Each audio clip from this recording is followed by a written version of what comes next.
bem-vindos ao nosso encontro. Hoje nós estamos iniciando mais um podcast para falar um pouquinho sobre saúde. Eu sou Marcos Aurélio, host desse podcast. E eu sou a Marília Almeida, também host desse podcast, que está todas as quartas-feiras, das 20 às 21, trazendo informações sobre saúde, né, Marcos? Com credibilidades e convidados especiais, não é verdade? Hoje nós vamos falar um pouquinho sobre um cuidado muito importante que toda pessoa deveria ter. Mas antes disso, vamos falar dos nossos patrocinadores. O nosso encontro só é possível graças às pessoas que acreditam no nosso trabalho e injetam um pouquinho de dinheiro para a gente falar um pouquinho sobre eles, né? A primeira empresa é a VS Diesel. É uma empresa que é especializada em motores a diesel. Você que tem um carro a diesel, está com algum problema, leva até a VS Diesel para que o tio Dinei dê uma olhadinha e veja qual que é o problema que vocês têm. Procure no Instagram VS Turbo e aí vocês podem levar o carro lá que ele vai consertar e vai entregar por um precinho bem bacana. Uma outra empresa é a MT Madeiras, com madeiras de qualidade. Se você vai fazer uma reforma na sua casa, precisa fazer uma escora com uma madeira boa, com procedência, vá até a MT Madeiras, localizada na República Argentina, ali no Morumbi. Fala com o Diogo, fala que você ouviu aqui no Talco Saúde, que ele vai te atender muito bem e vai te ofertar uma madeira de qualidade. Diniz Uniformes, você que tem uma empresa que está procurando vestir os seus colaboradores com uma grife assim, igual eu estou vestido, que esse uniforme foi feito pela Diniz Uniformes, procure no Instagram Diniz Uniforme, eles vão te atender e é uma empresa que tem a sua cara, trabalho com qualidade e com credibilidade. Honorato Cuidados é uma empresa que trabalha com cuidadores hospitalares, domiciliar, atendemos pré e pós-hospitalar com um cuidado especial ao seu ente querido no momento que ele está mais precisando de uma ajuda. Conte com a gente, procure pelas redes sociais, Honorato Cuidados também está preparada para te atender. Eu vou deixar ela se apresentar porque ela está com uma marca nova.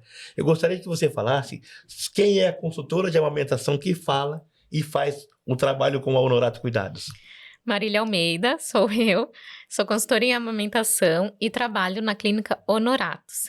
Faço o serviço de consultoria no pós-parto ou no período gestacional, retorno ao trabalho e até mesmo no desmame. Marília Almeida está lançando a sua marca, né? Agora ela é uma pessoa que tem a sua marca. Marília Almeida, nela você pode confiar. Saúde Med, você que tem clínica, consultório, precisa de materiais hospitalar, a Saúde Med é a empresa que você precisa para comprar os seus materiais. Entre em contato, procure o telefone nas redes sociais, Saúde Med, ofertando produtos de qualidade e procedência para o seu consultório ou até para que você tenha um doente em casa, precisa de comprar um material com preço bom, liga lá, fala com a Amanda, é uma das vendedoras que lá está preparada para te atender. E a Urofós também, você, homem e mulher, que está procurando um médico que cuida um pouquinho da saúde, dos rins, é um consultório especializado em urologias. O doutor acreditou na gente, no nosso trabalho e investiu um pouquinho também com a gente. Procura o Eduardo Hassan, é um dos médicos que ali está e ele está preparado também para atendê-los. Marília, fala um pouquinho sobre a nossa convidada hoje. Agora é o momento de apresentarmos nossa convidada, Clenise Capelani, graduada em nutrição pela UFPR, especializada em nutrição clínica, MBA em administração hospitalar e gestão em saúde, especialização em docência no ensino superior, mestrado e doutorado em saúde, cultura e fronteira pela UniOeste, professora e coordenadora de cursos de nutrição de 2003 a 2018. Atualmente representa o Conselho Regional de Nutricionista da Mesorregião Oeste, trabalha desde 1984 na área, sendo que o maior tempo de atuação foi na gestão de unidades de alimentação com ênfase em consultoria e assessoria. Implantou serviços de alimentação e também acompanha pacientes em nutrição enteral domiciliar. Seja muito bem-vinda ao nosso podcast, Clenise. Muito obrigada. Eu que agradeço a oportunidade de vir conversar com vocês. É com muita alegria que nós te recebemos. Nosso encontro, ele tem o objetivo de informar a população sobre as dificuldades, as barreiras, o futuro da sua profissão. O que é o nosso objetivo? Além de você informar, é cutucar aquela pessoa que sonha em ser nutricionista, né? Que ela descubra através de você um pouquinho da sua profissão. Então, a gente já não, nós somos meio direto, assim. Clarice, se apresente, por favor. Bom, eu comecei em 1984, quando me formei, e naquela época era um pouquinho diferente de hoje, né? Mas eu fui direto para a área de gestão, de administração de unidades de alimentação, como eles falavam, né? Na época era assim que era citado, e trabalhar em grandes indústrias. Eu estudei em Curitiba e comecei a trabalhar com indústrias de refeições, tipo 6.000, 7.000 refeições que eram produzidas e distribuídas para diversas empresas na então recém-inaugurada cidade industrial de Curitiba, né? Então, eu comecei minha vida já trabalhando com muita comida, né? Passou algum tempo, eu já continuei sempre a trabalhar e comecei a dar curso na área de vigilância sanitária, né? Olha. Então, é interessante que essa área da vigilância sanitária, ela começou muito cedo no Brasil, né? E essa sempre foi uma prerrogativa do nosso trabalho. Então, eu comecei a trabalhar fazendo palestras nas épocas, né? Antigamente era curso que a gente dava, né? Curso de uma semana, meu Deus, ensinava tudo, né? E depois eu acabei voltando para Foz. Eu sou daqui, saí, fui estudar e depois eu retornei. Quando eu retornei, eu fui para a clínica, né? Pela primeira vez eu fui trabalhar realmente na clínica, fiquei 10 anos trabalhando e, ao mesmo tempo, nunca deixei o lado da produção. Eu sempre gostei dessa área de gestão, o número, trabalhar com 500, 600 refeições é sempre um desafio, né? Produzir esse tanto de alimentos para uma população específica é um desafio dessa área, porque cada população que a gente atende, ela tem uma característica específica. Então, eu nunca esqueço que eu comecei a primeira vez aqui em Foz, numa empresa que servia o menor infrator, né? Então, eles tinham características alimentares muito interessantes. Por exemplo, eles tinham meninos com problemas com entorpecentes. Então, a alimentação, ela tinha dupla porção de proteínas, por exemplo, né? Pelo uso do entorpecente. Muitas vezes eles não saíam, nós tivemos que dar vitamina E na forma de alimentos, né? Castanha do Pará. Eles tinham uma característica muito diferente de alimentação. E isso é interessante na parte da nutrição, porque quando nós falamos de alimentação, parece que é tudo igual. Uhum. Mas não, a diferença é bastante grande. E, ao mesmo tempo, eu comecei no consultório pela primeira vez. Só que, e hoje eu acho assim bastante interessante de falar, quando nós começamos, que eu sou de uma época em que a nutrição começou, né, ela foi bastante no início, nós trabalhávamos muito com a reeducação alimentar, que é a base hoje do curso de nutrição. Então, os anos se passaram e eu sempre trabalhei nessa área de reeducação alimentar. E depois vieram as dietas da moda, né, etc e tal.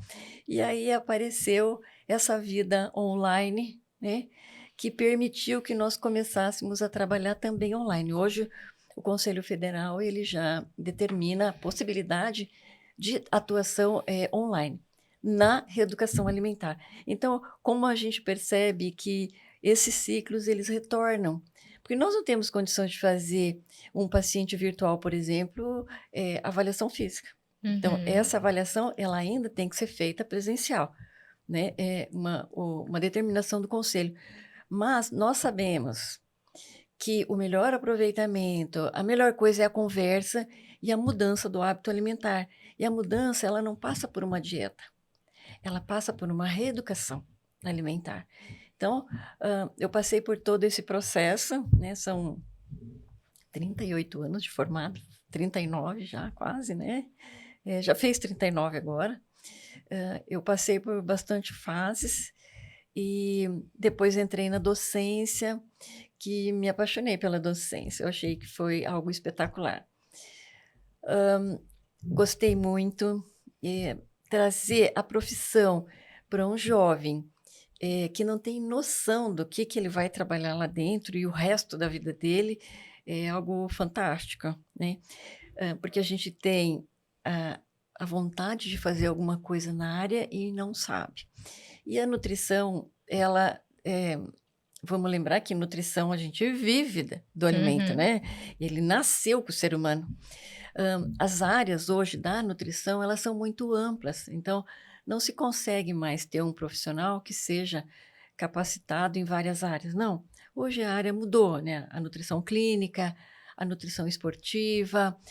Eu trabalho numa área bem específica também, essa eu sempre trabalhei, apesar de trabalhar na gestão, que é a área de nutrição enteral. Ela é muito específica na clínica, a gente tem muito pouco da nutrição enteral, mas nós temos muito na parte hospitalar. E essa é uma área que eu acabei entrando através de um projeto que nós fizemos com a faculdade e com a Secretaria de Saúde. E depois eu nunca mais saí. Para falar a verdade, eu tentei sair, mas eles não me deixam. Que A gente tenta sair, mas não tem Não jeito, tem né? jeito, E né? qual é a importância da hidratação? Olha, eu sempre falo que eu tenho medo de ficar sem água, mas não ficar sem comida. O indivíduo, ele morre sem água, sem ingestão de água, no prazo máximo de 7 dias. Nós não vamos deixar isso acontecer. Não. Marília, dá um presente para ela, então. É Olha uma só. lembrancinha do nosso podcast. Que legal. Para quando você olhar, utilizar, ou mesmo se não queira utilizar, deixar de enfeite, lembrar que esteve aqui conosco. Olha, que legal. Eu agradeço muito. Viu só? Então nós não vamos Mas eu- esperar chegar 7 dias, não. Eu vou poder tomar um pouquinho de Sim. água aqui Sim, já? é. Eu vou levar para casa. Isso Ah, mesmo. Isso é uma pequena e uma singela lembrança que você esteve aqui com a gente. Você está levando um pouquinho do nosso podcast para casa. olha, eu que agradeço. Achei muito legal.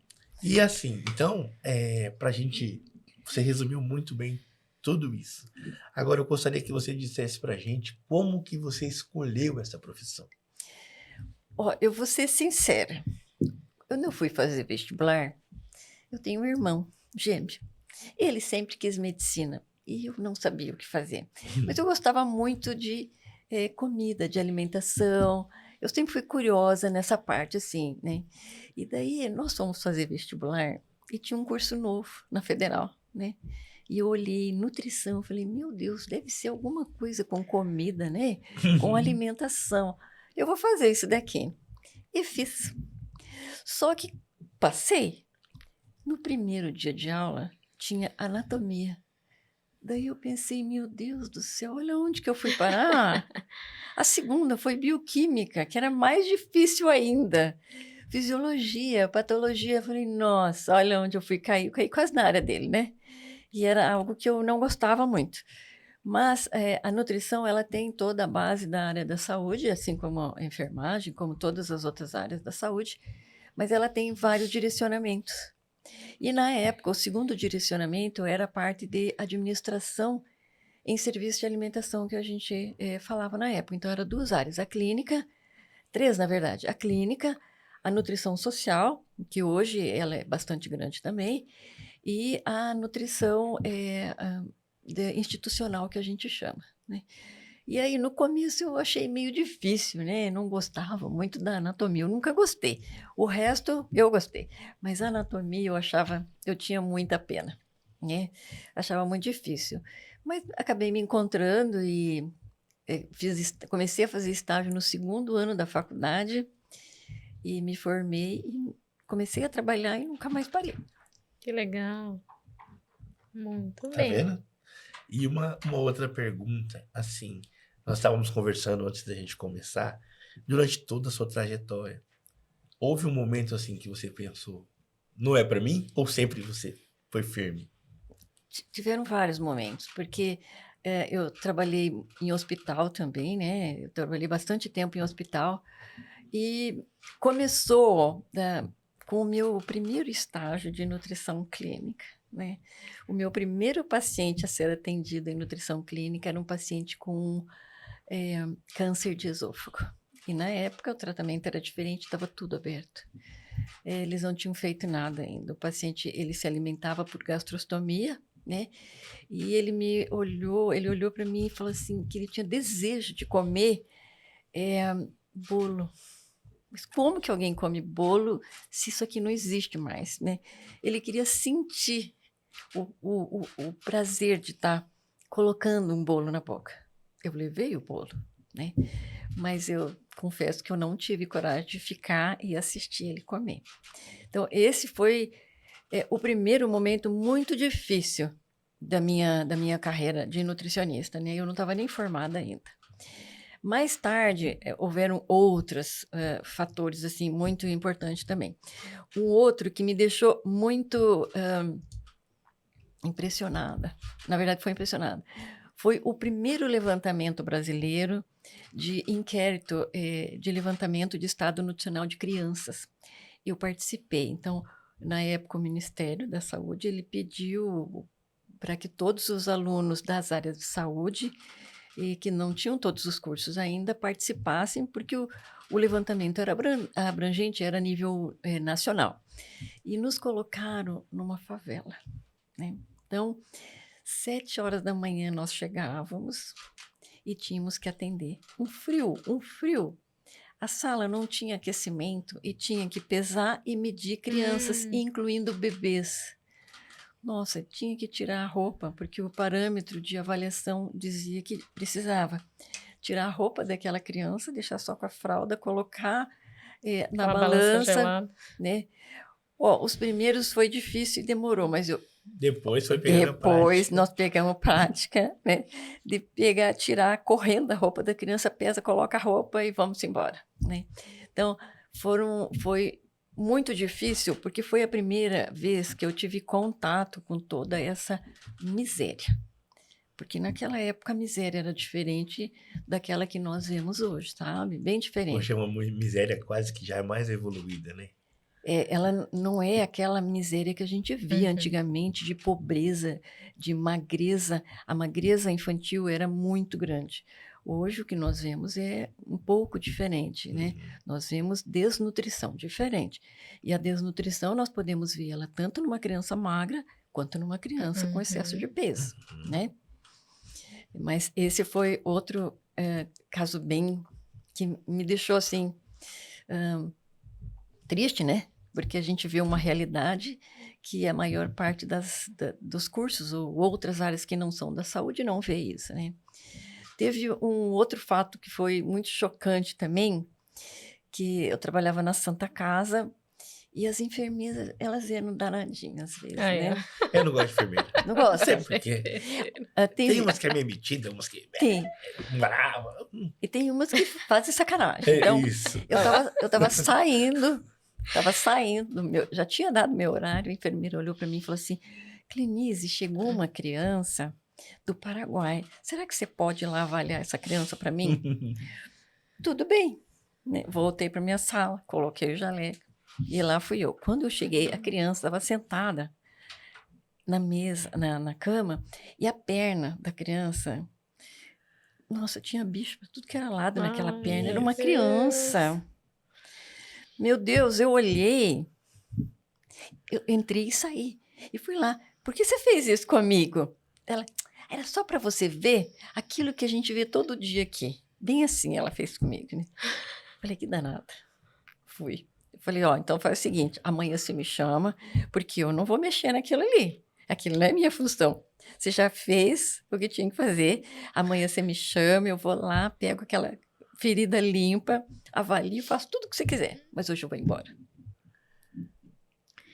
E tem situações que são muito desafiadoras. Coisa de enfermeira, viu? Enfermeira não faz isso, não. Eu também achei que ela desafiadoras. Quis me castigar. Alguma coisa aconteceu, né? A gente não sabe dizer. A nutrição, ela tem vários... tem uma importância muito grande na vida do ser humano, mas hoje fala-se de nutrição em relação à prevenção, em relação à estética, em relação a tratamento e o que mais que eu não falei? Eu acho que... Porque é muito amplo, como você disse. Hoje em dia, eu sinto que eu tenho uma pochete aqui, eu preciso dar uma melhorada nisso. Estética. Seria estética, certo? Certo. Ou Não. Quando nós lembramos que a bioquímica, ela é a base da nutrição. Então, eu sempre falo que o nutricionista precisa saber, antes de tudo, bioquímica. Porque o corpo, ele é reação. Nós temos reações para tudo, né? Então, quando nós não tomamos sol, né? No que nós estamos precisando? Sol, né? Nós estamos precisando de vitamina D, não é isso? Quando a nossa imunidade está baixa, por que ela é baixa? As nossas reações, muitas vezes, elas não estão sendo completadas com algum nutriente específico para aquilo. Eu sempre dei um exemplo para os alunos da seguinte forma. Vamos imaginar o corpo como uma barrica. Lembra da barrica do Capitão Gancho? Ela não era cheia de madeirinha? Então, o organismo ele é uma barrica cheia de madeirinha. Cada uma representa um nutriente, uma vitamina, né, um hormônio. Cada uma, ela funciona assim. Quando nós estamos com uma deficiência, a madeirinha não completa a barrica. E aí ela não consegue ter equilíbrio e aquilo que está dentro, ele nivela pela deficiência daquela deficiência específica. Então, por isso a importância de ter um organismo equilibrado em todos os seus micro e macronutrientes. Principalmente a parte bioquímica do organismo de equilíbrio é micronutrientes. São sais minerais, vitaminas e etc. E tal. E uma alimentação deficiente, ela pode ocasionar a deficiência de um nutriente específico. Quando isso acontece, as reações do organismo que necessitam desse micronutriente específico, elas não acontecem na sua íntegra. Né? Então, eu vou dar um exemplo bem simples, né? Que o próprio o Ministério da Saúde hoje, ele tem informativos assim espetaculares. O nosso guia alimentar da população brasileira é outro que todos deveríamos conhecer, tanto de adulto quanto de criança.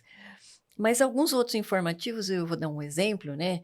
Que é do Ministério da Saúde, é sobre a necessidade de ômega 3 do organismo. Então, nós falamos, o ômega 3 é bom, ele é bom, ele é excelente, né? Por quê? Porque ele reequilibra, evita a perda da bainha de mielina, principalmente dos neurônios. Então, nós sabemos que quando se perde essa bainha, essa conexão, ela não acontece, ou acontece de forma deficiente. A ômega 3, ela mantém isso. Então, é um nutriente essencial, até porque nós estamos vivendo muito, né? Hoje em dia, 60, 70, 80, as pessoas chegam a 90, 100 anos tranquila. Nós temos que chegar nessa fase da vida funcionando bem, né? De todas as formas, não só físico, como psicológico, né? Neurológico, etc. E tal. Então, é importante que a gente comece a cuidar muito cedo do organismo. Nós sempre falamos que até os 25 a gente cresce. Depois dos 25, a gente começa a definir, a diminuir, e etc. E tal. Começa por isso. Né? Eu acho que eu já passei por todo. Por isso, olha o meu tamanho. Brincadeira. Hoje a gente já está indicando, por exemplo, o geriatra, né? Depois dos 40.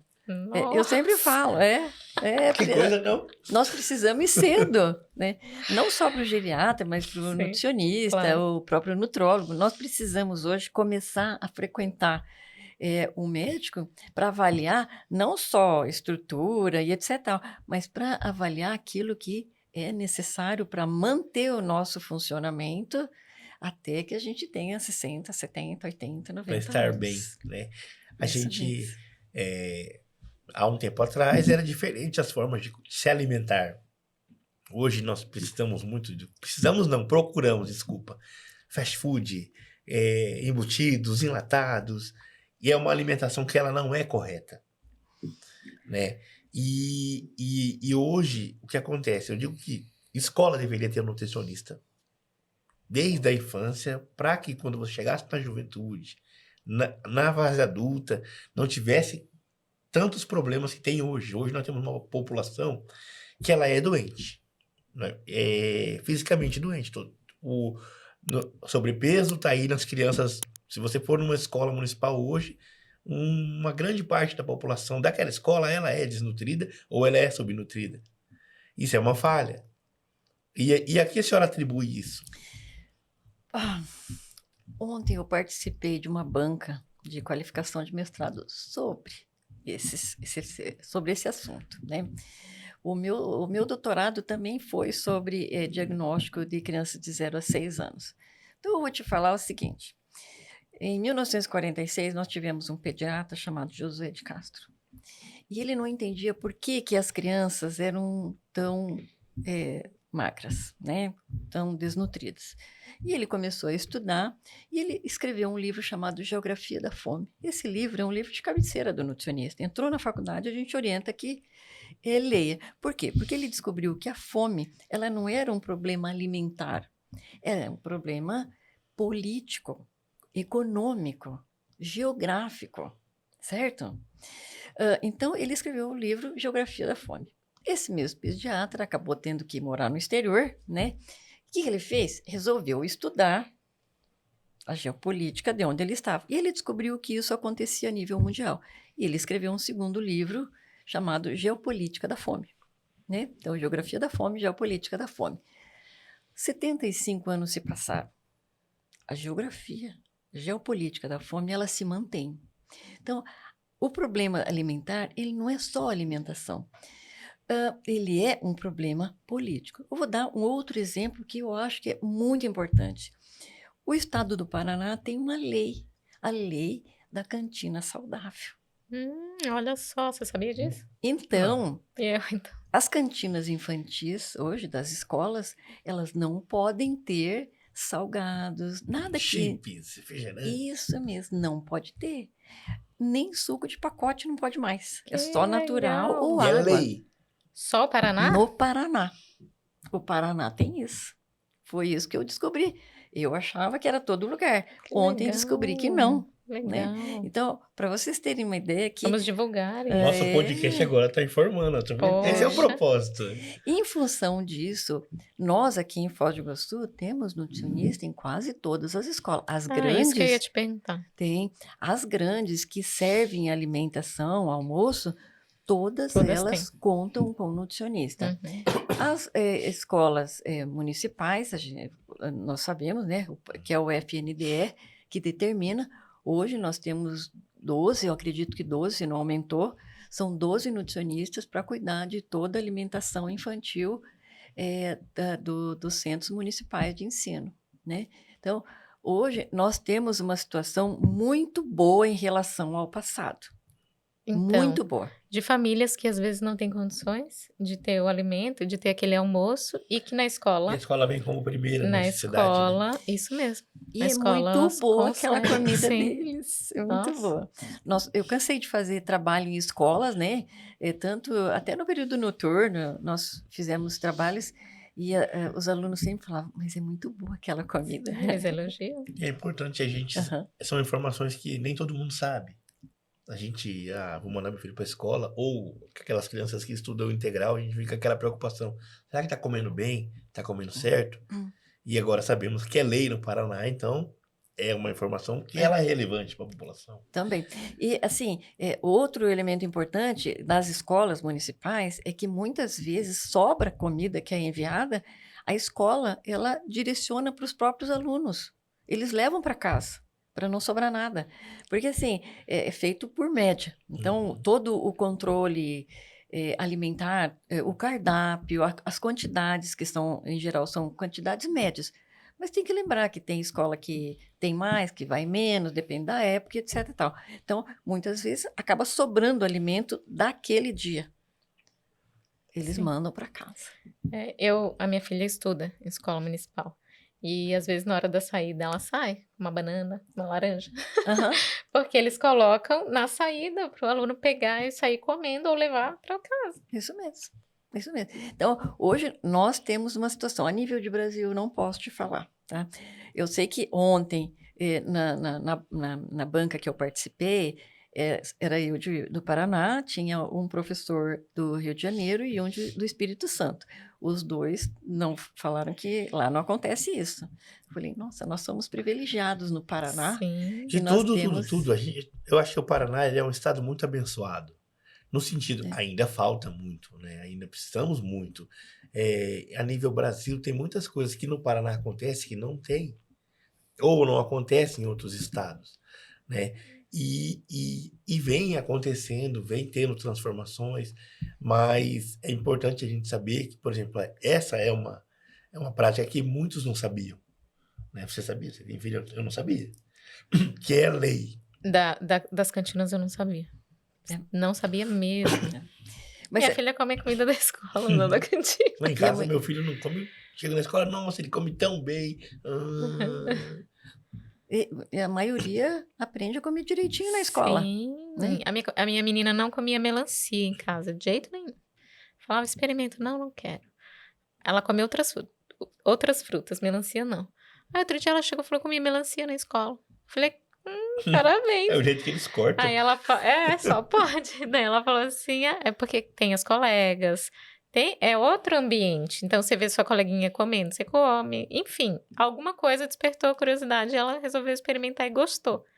Então agora ela come melancia. E graças à escola que... Mas eu já tinha ofertado antes, ela não quis. Mas esse é um padrão muito característico de trabalhar com crianças, né? Porque é muito comum a criança olhar e falar assim, não gosto. Ela nem Nem experimentou. experimentou. Importante é que se tiver alguém em casa que diz que não gosta, a criança também vai dizer que não, né? Uhum. E na escola, hoje, a merenda escolar, ela tenta evitar isso oferecendo de várias formas e dias diferentes. Sim. Então, a comida, ela é bonita, né? Também é trabalhada essa parte de aparência da Colorida, alimentação, né? colorida. Existe muito trabalho dentro das escolas em relação ao tipo de alimento. Hoje, a alimentação ela é trabalhada como transversalidade nas escolas, e é no 5º ano que eles estão trabalhando, né? Então, nesse trabalho transversal, o alimento ele é colocado em várias disciplinas. Então, eles também falam sobre o corpo, sobre os nutrientes, onde estão, e muitas vezes, a maior parte das vezes, isso é trabalhado na forma lúdica. Então, tira aquele negativo da criança e muitas vezes ela vê, todo mundo come, gosta, por que não experimentar? Em casa, muitas vezes, se um não come, é um que não come e um que come. Também não vou comer. Isso Então, mesmo. esse trabalho infantil, ele é muito importante. E esse é o trabalho do nutricionista dentro da escola. Oferecer uma variedade de alimentos, né, da forma correta, na consistência correta, porque a consistência ela também é definida em função da faixa etária, o tamanho, digamos assim, não na consistência, mas no pedaço, né? Só que hoje, a própria introdução alimentar, ela já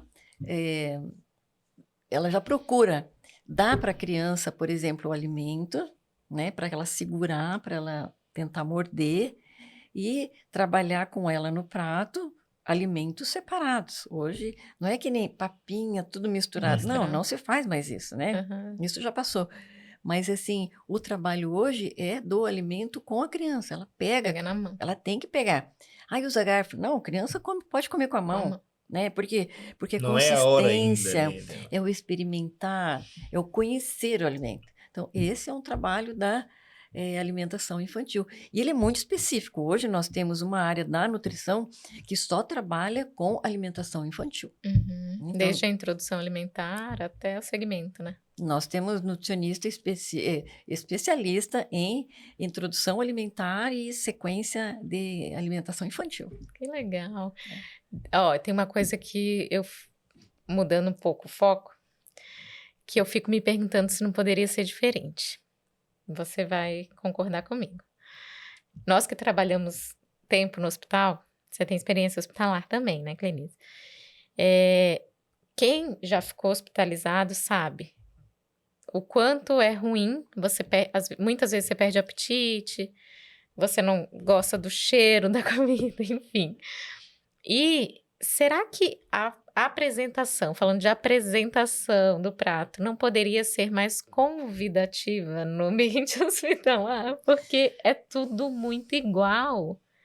E sabe aquela história de comer com os olhos? Primeiro, se a gente tiver uma boa apresentação, é questão do ver, sentir, depois você experimenta, né? E você olha, você fala, não quero. Bom, ó, Difícil, né? a maior dificuldade na alimentação hospitalar é porque ela é dieta. É aí que entra a diferença. No hospital, nós não temos um cardápio de alimentação normal. Não, ela é uma dieta, né? Mesmo a chamada dieta normal, ela vai de encontro à necessidade daquele paciente naquele momento. Né? Então, como é que ele está? E esse é um direcionamento feito. Então, quando a gente tenta, né?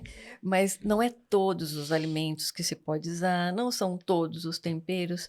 Algumas dietas nem sal nós não podemos colocar. E essa restrição, ela é feita em função da patologia do paciente. Sim. E nós não podemos mudar. Mas eu não falo nem pelo sabor, mas eu digo pela apresentação. Eu queria algo que chamasse atenção, que você sentisse vontade de experimentar. Na verdade, vai muito do momento da pessoa também. Poxa, pensa, você tá lá hospitalizado 30 dias. Nos primeiros 10 dias você vai comer. Depois não come. Depois, quando você estiver com fome, você vai engolir alguma coisa. E eu sempre brinco assim que eu trabalho lá na oncologia, como eu te disse, e a pessoa que serve a dieta lá no horário do almoço, ela é uma grande motivadora. Por quê? Porque o paciente está em quimioterapia, muitas vezes ele não aguenta nem o cheiro da comida. Mas o jeito que ela apresenta aquela comida, ela motiva ele a se alimentar. Né? Então, assim, a gente também tem que entender que, é como você disse, é o momento daquela pessoa, é o estado que ela está, e ela é para que ele se alimente e supra a necessidade daquele momento. Não é verdade?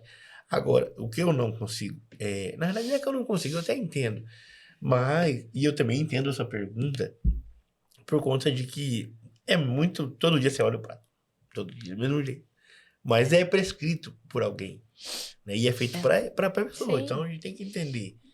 Eu acho que deveria ser um pouco mais flexível.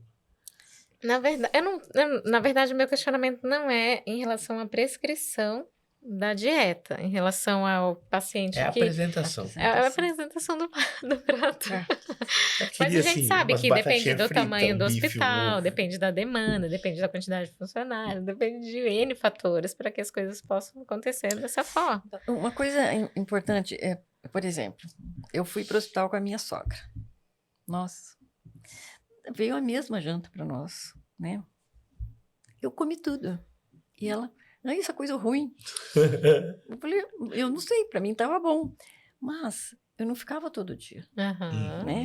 Agora ela ficou uma semana. Daí não come, não tem atividade, não tem fome. Normalmente fica aquele soro pingando de noite. Sim. Perde a fome, né?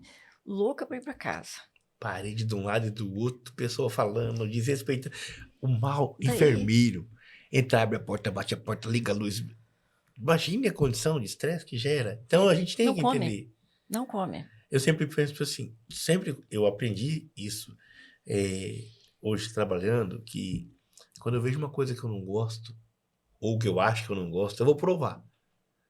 Porque eu conheço pessoas que gostariam de comer e não pode, que é aquele caso que você disse. Eu convivo com isso todos os dias. Eu acho que todo mundo tinha que ter um estágio hospitalar para valorizar muitas coisas. Não é verdade? Tem que lembrar assim, ó, em alguns hospitais, a grande maioria, o almoço do funcionário é o mesmo. A dieta é a mesma. O problema é aquela apresentação. Quando o funcionário ele vai comer, está num buffet. Tá no buffet. É diferente. Sim. Aí quando vai para o paciente, vai. Tá naquela bandejinha. Aquela bandejinha. Por que a diferença? A comida é a mesma, né? Ela foi feita no mesmo lugar. A dieta livre, muitas vezes, é a própria alimentação do funcionário. Mas os outros fatores é que são muito importantes, né? Então, o estado psicológico do paciente, o tempo que ele está dentro do hospital, e aí, por aí afora. Vou fazer uma pergunta bem... Pode falar. É por isso que a suplementação hoje é um fator importante que a gente está usando. E tem se falado muito, né, em suplementação hoje. Hoje é necessário, né? Hoje é fundamental. Dependendo do caso, e assim, muitos casos, nós estamos usando uma suplementação. Até para alcançar o valor calórico necessário desses pacientes, digamos assim. Talvez seja um pouco polêmico. Cirurgia bariátrica. Nós estamos observando pessoas próximas, várias pessoas, pelo menos, não sei o Marcos, mas de pandemia para cá, um número expressivo de pessoas fazendo cirurgia bariátrica. E não é alguma coisa muito radical? Como que você enxerga? Existe um programa nacional da cirurgia bariátrica, não é isso? Esse acompanhamento ao paciente que tem a intenção de fazer, ou ele tem as determinantes para que ele faça a cirurgia bariátrica, ela deveria durar 2 anos. Por que 2 anos? Porque ele precisa de um acompanhamento psicológico, ele precisa de um acompanhamento nutricional, um acompanhamento com o médico, que é o acompanhamento bioquímico, ele precisa passar por essa fase. E nós sabemos que ele não passa, né? Então, ele aumenta de peso e pensa, a cirurgia resolve. Só que a cirurgia resolve momentânea, mas o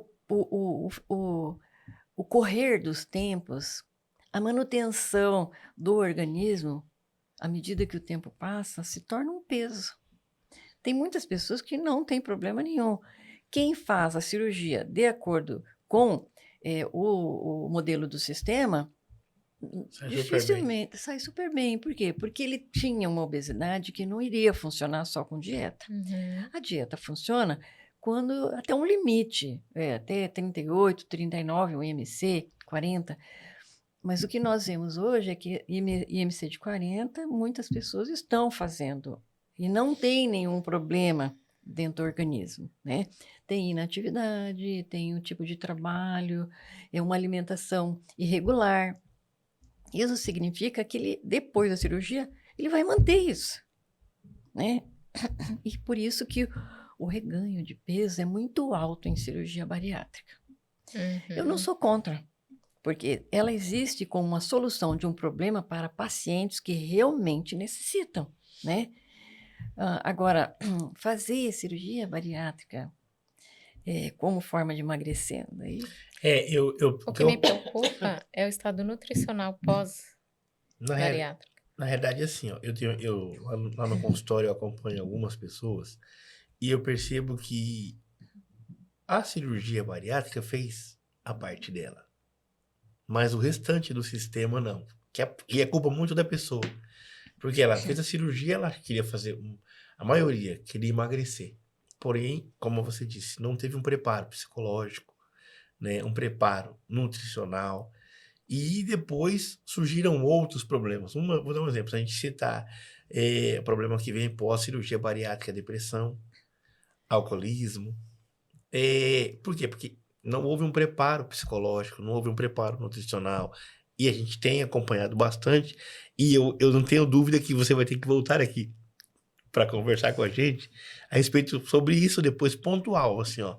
Vamos bater um papo sobre a parte da nutrição como dica para a pessoa que fez cirurgia bariátrica. A gente vai vir conversar bem certinho, porque é um assunto que, se a gente começar a falar, vai gerar muita conversa. Mas eu digo assim, que eu acredito que tinha que ter uma política mais reservada para isso.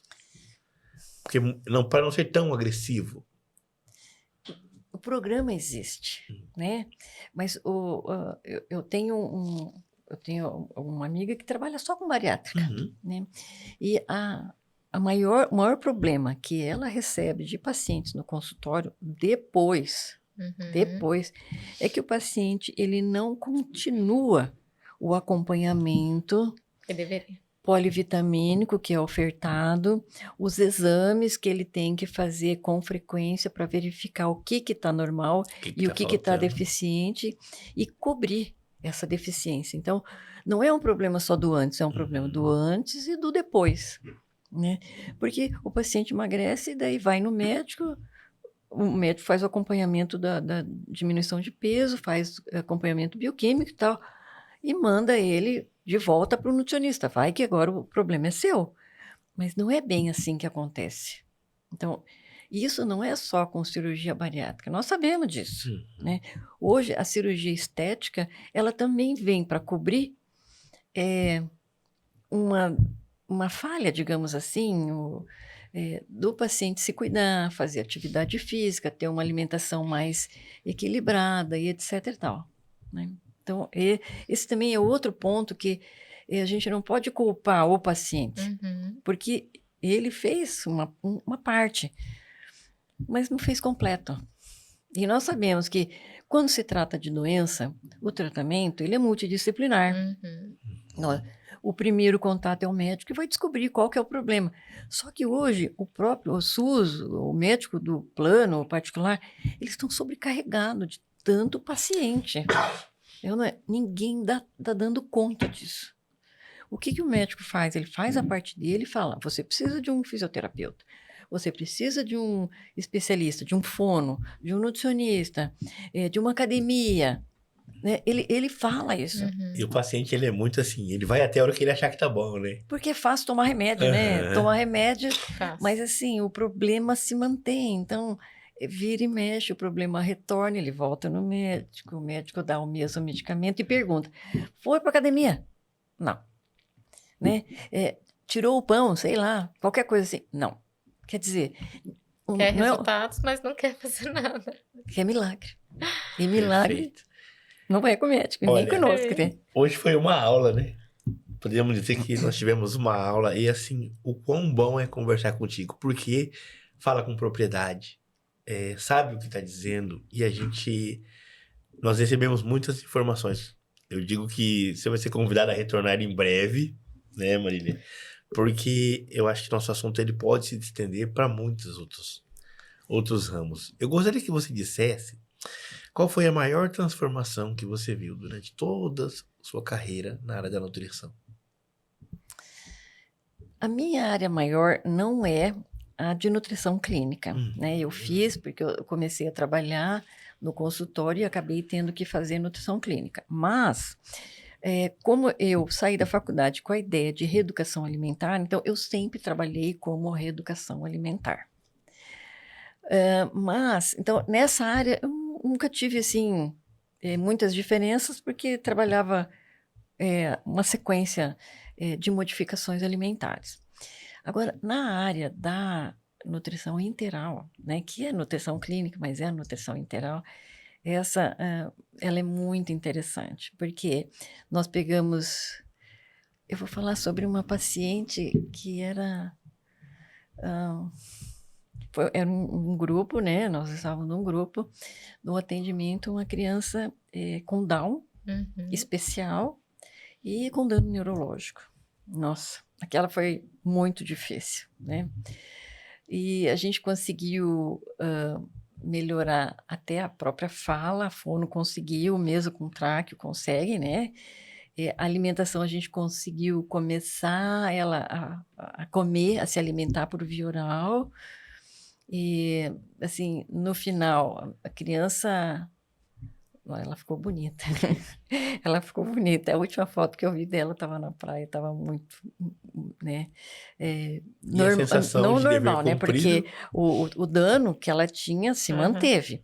Mas, assim, ela tinha uma vida melhor, se alimentando por via oral, quantidade normal, alimento, tudo bonitinho, falando, depois foi retirada a tráqueo, né, claro, e ela voltou a falar, só os danos que ela tinha se mantiveram, mas a gente conseguiu uma coisa bem bonita ali, né. Que gostoso ouvir isso, né? Foi o pediatra que encaminhou, né.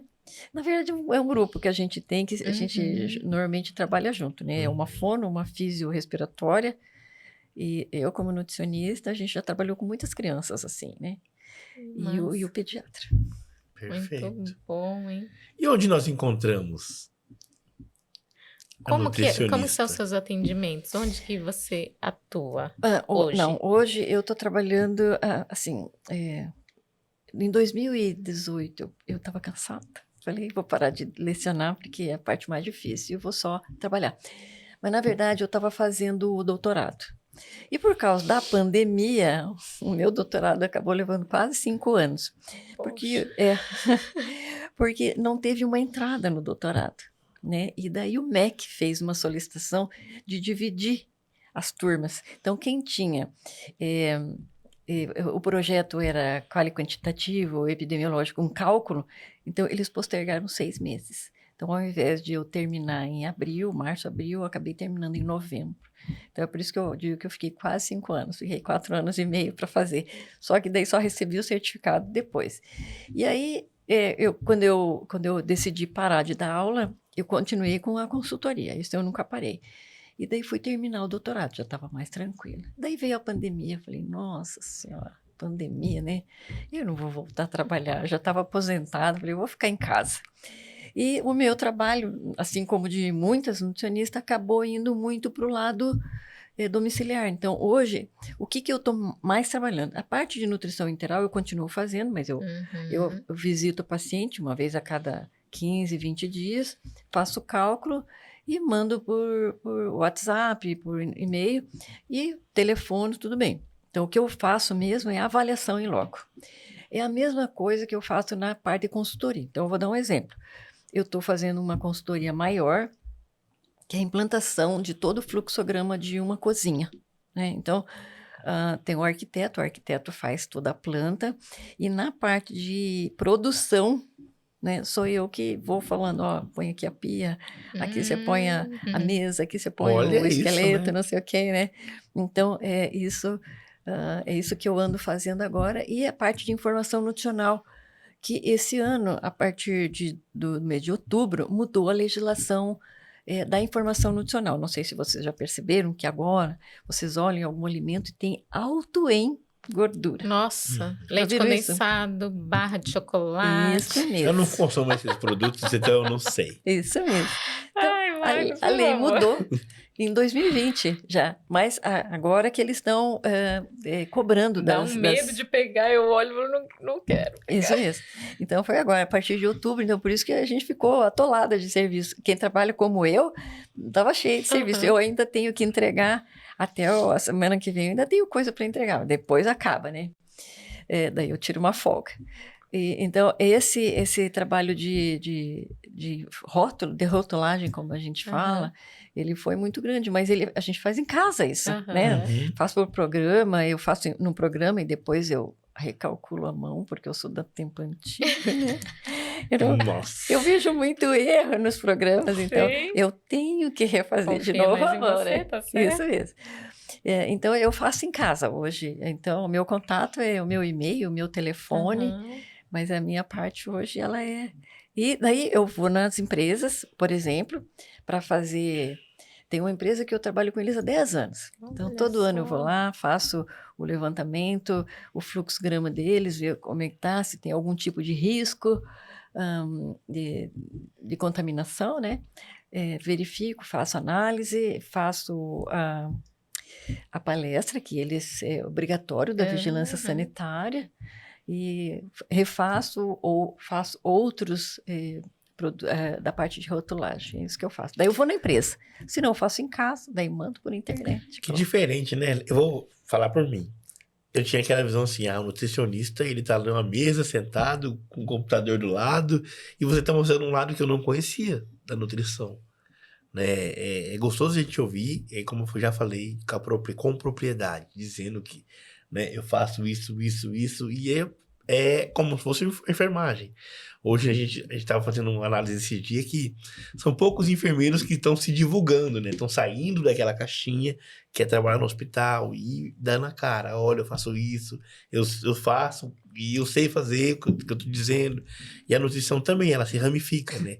Tem o nutricionista do consultório, o hospitalar, o que trabalha numa escola, o que trabalha numa indústria, tem isso também, né? E a gente vê, assim, o quão bom é a nossa profissão ganhando cara. Não é verdade? E eu digo assim, com certeza, quando você fala, a gente vê nos seus olhos o quanto você é realizada. naquilo que Eu você gosto. propôs a fazer. Eu gosto. Eu Né? gosto. Não, a nutrição, hoje tem uma área muito bonita, que é a área da tecnologia de alimentos, né? Por quê? Porque o número e o tipo de alimento hoje que nós temos, hoje ele se adapta, né, a qualquer tipo de patologia. Então, o mais comum que a gente vê são as alergias, né? A alergia ao glúten, à lactose, etc. Mas existem muitos outros pacientes, tipos de pacientes, né, que necessitam de alimentos específicos. Então, por exemplo, nós fizemos uma vez, nós começamos a fazer um levantamento, foi uma parceria entre a faculdade e a Secretaria de Saúde. E começamos a fazer levantamentos das crianças, sempre criança, né? Nossa Senhora! Das crianças que tinham algum tipo de intolerância. E aí entrou uma criança, uma menininha, com fenilcetonúria. Existe uma lei que diz que todo alimento que tem a tirosina, né, que é um aminoácido, deveria estar descrito. Então, contém fenilcetonúria. Seria para essas crianças. Mas essa lei não é cumprida. Muito poucos alimentos, eles têm isso na sua embalagem, né? E nós vamos fazer uma avaliação de uma menina. Eu falei, meu Deus, eu só vi isso na faculdade, né? E fui ver uma criança aqui agora. E aí, o problema da criança, ela estava super bem, mas o problema dela era o lanche da escola. Aí, nós tivemos que ir para o mercado, para ver rótulo, para ver a composição, para ver que tipo de alimento a gente podia fazer uma lista, além do que a associação deles de Curitiba, a FEP, né, proporciona para esses pacientes. Mas ela queria a comida das crianças. Ela é criança. É criança, né? Nós tivemos que ir para o mercado, analisar, fazer cálculo para fazer um cardápio de lanche da escola. E fizemos um cardápio para 30 dias. Que legal. Que legal. Então, esse tipo essa área, ela é uma área que hoje a tecnologia ela está possibilitando para esse tipo de paciente, para aqueles demais com outros tipos de intolerância, alimentos diferentes, né? Novas formulações, o estudo Não é restrição, é substituição. Isso mesmo. Que legal. E garantindo a normalidade, né? Porque sem ela perceber, com certeza. Não é algo brusco. Você não pode comer isso. Você pode comer esse no lugar desse. Não, a tecnologia e hoje, parecidos. ela também, quando a gente lembra da Embrapa, né? Lembra os estudos da Embrapa, a parte de tecnologia, ela está inserida nesse contexto de novos alimentos, né? Novos produtos, novas formulações. Então, essa é uma área também muito grande da nutrição e que ela está despontando agora, né? Mas nós temos outra área também, né? A área de nutrição esportiva. Nós vamos voltar aqui. Você vai voltar, eu te garanto. Essa é outra. Eu te garanto, você vai voltar aqui. A nutrição esportiva é legal. Eu acho que o objetivo foi alcançado, né, Marília? Sim. Vamos agradecer. E vamos ter que encerrar o podcast agora. Do jeito que ela fala. Não gostaríamos, porque foi muito agradável o bate-papo. Adoramos sua presença. É muito leve, muito bom ouvir você falar da tua profissão, do que você conseguiu até agora, das tuas experiências. E a gente só tem a agradecer. Eu agradeço o nome do podcast, que você aceitou prontamente. E nós aprendemos... Nossa, eu aprendi muito. Muita coisa eu não sabia. E com certeza quem está nos assistindo também aprendeu bastante. Eu só tenho a agradecer, porque eu estou feliz, estou realizada, 39 anos, quase 39 anos, e trabalhando na minha área, e ainda me chamam para trabalhar, né? Eu pensei, não, quando eu estiver aposentada, eu não vou fazer mais nada, estou trabalhando ainda, né? Claro. E as perspectivas em relação à área da alimentação, hoje ela é gigantesca, porque é o que move. A pessoa é o alimento. Então, a gente não pode esquecer. A água é um alimento, tá? A água também é alimento. E ele é tão importante ou mais importante do que o alimento. Olha só. Né? Obrigado mesmo por vir compartilhar e partilhar da sua experiência. enriquecedora, né? E eu digo assim que eu não tenho dúvida que você vai voltar. Nós vamos conversar de novo. Ficou algumas Em questões breve. aí que nós vamos tirar essas dúvidas no futuro. Tá? Obrigado em nome do Talk Saúde. Acompanhe nossos encontros aí. Tem muitas novidades que estão vindo. E acho que é isso, né, Marília? Por hoje. Vamos encerrar então. Muito obrigada. Obrigada. Pessoal, vamos encerrar então. Quarta-feira, às 20 horas, estaremos aqui novamente.